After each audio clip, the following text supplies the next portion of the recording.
Have you ever walked into a place with a steady breath, clear eyes, and your whole being intact, and still felt like you didn't exist? Not in a deep, philosophical, invisible in the universe kind of way, but the kind where you think, I'm literally standing right here, yet everyone looks right through me. Today, Malik Anderson knew that feeling exactly. Malik, 46 years old, the man who built the Azure Bay Resorts empire from nothing, a coastal hospitality legacy that stretched across the most beautiful beaches in America. A dream touched by millions, except, in this moment, not by him. Because today, he stood at the front desk of Coral View, the flagship resort of the entire system. And no one saw him. No greetings, no smiles, no eye contact, just one young blonde woman in her 20s, Samantha Reed, leaning back in her chair, scrolling on her phone like customer service was optional. Malik waited a moment, then gently cleared his throat. No reaction. He tapped lightly on the counter. Still nothing. Finally, he spoke. "Excuse me, I have a reservation for tonight." Samantha sighed, the kind of sigh reserved for someone being inconvenienced by someone doing nothing. Slowly, reluctantly, she looked up, and that look said everything. A look that asked, "Who are you? And how dare you interrupt me?" No, hello. No, how can I help you? Just one word, yes? Malik kept his voice steady. "My name is Malik Anderson. I have a reservation." Samantha gave a half smirk, half condescending, half exhausted, swiveled toward the computer and started typing, at the speed of a half-asleep sloth. Nope, not in the system. No glance back, no second check, no follow-up question. Malik frowned. "Are you sure? I have a confirmation email right here. The system doesn't make mistakes." She replied flatly, eyes back on her phone. But Malik knew, this wasn't a system error. It was a bias, written into body language. He'd seen it before, in a furrowed brow, a fleeting side eye, a thin smile that barely masked a wall of indifference. He pulled out his phone, opened the confirmation email, and held it up. Samantha gave it a glance, less than a second, then shrugged. "You probably booked at the wrong location. Not here." Same tired tone, as if she were dealing with a guest who just didn't understand how the system works. Malik took a deep breath, stayed calm. "And what if I didn't? What if this is the right place?" Samantha tilted her head, sneering slightly. "Then maybe the system glitched." Malik knew better. The system doesn't glitch. People do. And people errors like this somehow only ever happened to people like him. He used to let it go. Used to tell himself, choose your battles. But today felt different. He pulled out a second phone, the one used by co-founders of the company, and logged into the internal system. And just as he suspected, his name had been on the reservation list, but it had been manually deleted. By Samantha Reed, front desk. Active shift. Malik smiled. Not a joyful smile, but the kind of smile you wear when someone just dug their own hole. "Miss Samantha," he said gently. "May I ask you something?" "Miss Samantha?" Malik said, eyes still fixed on his screen. "When a reservation is deleted from the system, what happens to it?"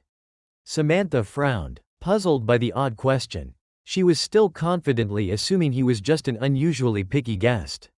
"It gets deleted. Gone," she said flatly. "Not a big deal." Malik gave a slow nod, as if learning something new. "And who has the authority to delete a reservation?" Samantha shrugged, still fidgeting with her phone. "Just front desk staff." "Us? Like you?" Malik asked, never lifting his eyes from his screen. "Yes," she answered, completely unaware that she had just walked straight into the trap.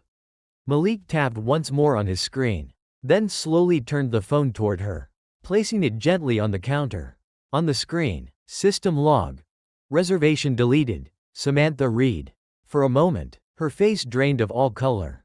She stared at the screen as if she could erase it with her eyes. Her fingers trembled, her lips parted, but no words came out. Malik leaned in slightly, his voice dropping, soft, but echoing like thunder in her ears. "So tell me, Samantha, why did you delete my reservation?" Samantha opened her mouth, but no answer came clean enough to say out loud. She stammered, I don't remember, maybe it was a mistake." "Don't." Malik cut her off. "I don't want to hear a single excuse." For the first time, she fell silent. Malik straightened up, took a deep breath. He could have made a scene. He could have turned to the nearby guests and announced, This woman just discriminated against the owner of the hotel she works for. But he didn't, because justice is not a scream.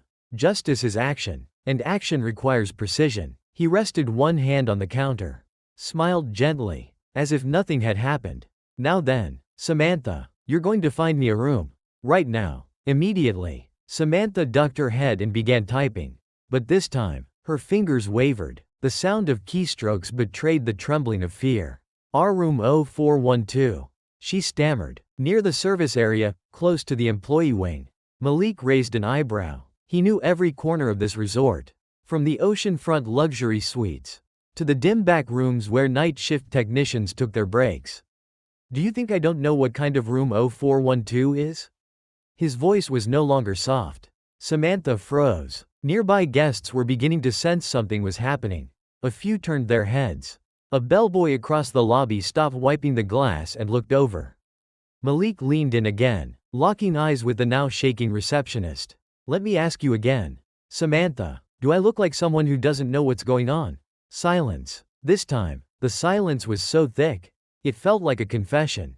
Malik calmly picked up the room keycard from the counter, twirled it in his fingers, as if weighing the full weight of her action. Then he turned and walked slowly toward the elevator. But he wasn't angry. He didn't shout. He didn't retaliate, because what was about to happen wouldn't need a sound. Room 0412 was exactly what Malik had expected. Narrow, dim, its window facing the resort's back-end waste disposal area. The scent of industrial detergent from the laundry room next door crept in through every crack. Malik set down his suitcase and opened his laptop. Not to work, but to uncover what had been rotting beneath the surface. He logged into the internal system. A few clicks later, a flood of HR reports and guest complaints appeared. And Samantha Reed's name was everywhere. A black guest denied check-in despite having a confirmation email. An Asian family assigned a room next to the maintenance wing. An elderly woman charged double the deposit for no clear reason. The written justifications? Hotel policy. System error. Guest didn't understand the rules. Handled by Samantha Reed. Approved and overlooked by Gregory Vaughn, resort manager. Malik stared at the screen. A sigh escaped. It's not just a bad employee. It's a bad system, protecting itself with silence. He stood up. No second thoughts. Minutes later, the main lobby carried on. Unaware of what was about to happen, Malik walked straight past the front desk, where Samantha was pretending to review some records. He didn't look at her.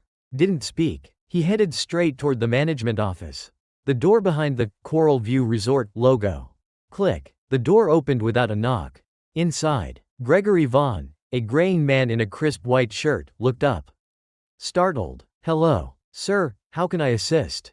Malik closed the door behind him. Leaning against it, his eyes weren't angry, just cold, focused, unmistakably clear. Do you know what's going on out there, Gregory? The manager froze. It sounded like a simple question, but it carried the weight of an entire investigation. I think everything's running fine. Wrong. Malik cut in. I just had my reservation deleted. By the very staff member you trust. Sweat began to form on Gregory's forehead. There must have been some sort of mix-up. No mix-up. Malik lifted his phone, holding it up. I have the system log. Her name, the deletion, the timestamp, and a long list of guest complaints I believe you've seen and ignored. Gregory turned pale. He forced a trembling smile. Maybe she just needs more training. Malik let out a quiet laugh. Cold, sharp, void of amusement. Gregory, this isn't a trainee who pressed the wrong button. This is someone who's repeatedly demonstrated the same behavior. And you, let it happen. In my resort, the air in the room thickened. No noise, just truth. Laid bare. Gregory lowered his head, like a child caught red-handed. I didn't think. Exactly, Malik said, eyes steady. You didn't think, and that's why I'm here today. He stepped forward, placing his hands on the desk. His voice dropped low, but each word struck like a hammer. I'm not here for an apology. I'm here to dissect a system that pretends it's functioning properly. And Gregory, you are the cancer cell I'm here to cut out. Gregory's hands trembled. I can make this right. Malik checked his watch. You have 2 minutes to walk out there and fire Samantha Reed. In front of every guest and every employee. If you don't, I'll fire both of you. Right, here. Gregory stood frozen, then stumbled to his feet. He knew. The real fault today wasn't Samantha's. It was the result of his own cowardice. Over all these years. 2 minutes later, the door to the management office swung open. Gregory Vaughn, still in his crisp white shirt, now soaked with sweat, walked out as if heading toward his own execution. Malik followed, calm, silent, like a star on the brink of explosion in the universe. At the front desk, Samantha was still pretending to be focused on her screen. But the moment she saw Gregory approaching, with the look of a man who had nowhere left to run, she immediately straightened up and swallowed hard. Gregory opened his mouth, his voice catching. "Samantha, you are suspended from duty. Effective immediately." "What?" she gasped, half shocked, half defiant. "You violated service protocols, deliberately deleted a guest reservation, and repeatedly displayed discriminatory behavior toward customers." His voice was void of life. Gregory was reading his own sentence, through someone else's mouth. Samantha fired back. "No, this is a misunderstanding. I was just handling things flexibly. Everyone does it." "No, Samantha." Malik stepped forward, speaking publicly for the first time. "Not everyone does that. Only those who don't respect their guests. Or themselves." Samantha turned to speak again, her voice rising. But Malik calmly pulled out his phone, opened the system log. Complaint entries filled the screen. Her name, dates, violations, descriptions. She fell silent. For the first time, truly silent. She swallowed hard, turned away, grabbed her bag. No one stopped her. No one said goodbye. Only the eyes of everyone in the lobby, previously indifferent, now watched her as if they were witnessing the inevitable. But this wasn't the end. Malik turned to the remaining front desk staff. His eyes landed on a young man, barely in his 20s. His face pale, visibly shaken. "What's your name?" Malik asked. "Ethan, sir," he stammered. "Do you know who I am?" Malik's voice carried a slight playfulness. For the first time, Ethan hesitated. Then a female staffer behind him gasped, as if everything had just clicked. "Oh my God, you're Malik Anderson?" The entire lobby fell dead silent, as if the ocean breeze outside had suddenly stopped blowing. No hum from the ceiling fans. No rumble of rolling suitcases. Only dozens of eyes fixed on him. The man they had mistaken for a regular guest. A man who, just minutes ago, was nearly treated like trash. Malik smiled, softly, like a breeze. "Yes, I'm Malik Anderson, co-founder of the Azure Bay Resort Group.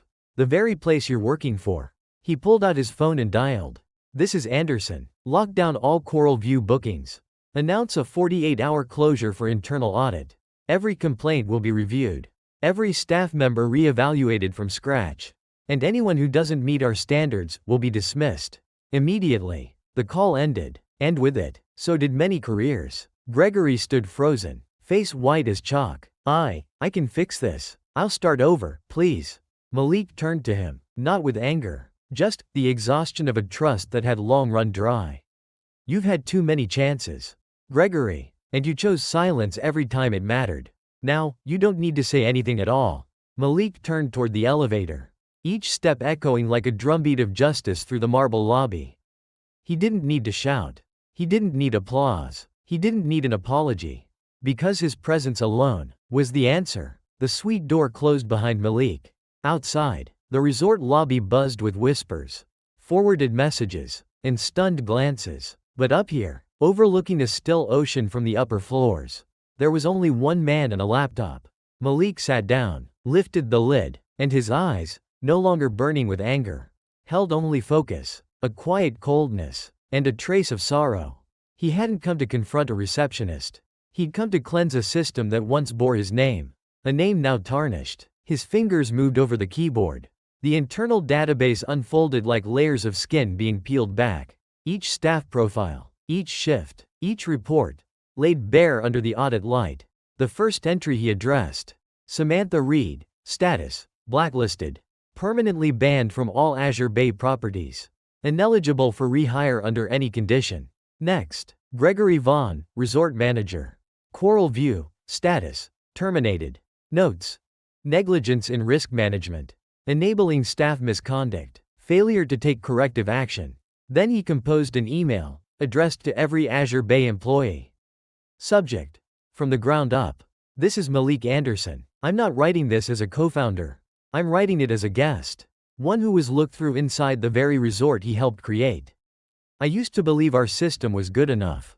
But, good enough, is the most dangerous enemy of doing what's right. Starting today, Azure Bay will rebuild from the ground up. Beginning with respect for every human being. No more discrimination based on skin color. No more judgment based on background. No more punishment for silence. Anyone who can't uphold that standard will no longer be part of this family. Because justice doesn't come from the loudest voices, but from the smallest actions, no longer ignored. He hit send. The soft ding of the sent email rang out. A full stop. No dramatics. No poetry. Just truth. Next, he turned to the list of guest complaints that had been buried and ignored. One by one, he processed full refunds for every affected guest. A complimentary 3-day VIP package at any Azure Bay location of their choosing. A personal letter of apology from the CEO's office. Signed by Malik Anderson himself. Because to Malik, I'm sorry, isn't something you say. It's something you do. He poured a glass of wine. Stood. Walked out to the balcony. Outside, the sea remained still. But inside him, hundreds of waves crashed. Not out of rage, but out of resolve. He didn't need applause. Didn't need an audience. Didn't need recognition. He only needed this. That the next time a front desk employee bowed to a guest, it wouldn't be because they recognized the chairman, but because they understood. Everyone deserves to be welcomed with dignity. I didn't come here to be seen. I came so people could see what they've lost and take it back before it's too late. If this story reflects a deeper truth in our society, don't just watch. Act. Subscribe to follow more courageous stories that expose broken systems and restore justice to the kind-hearted. Like and share, because one small action on your part could spark change across an entire community.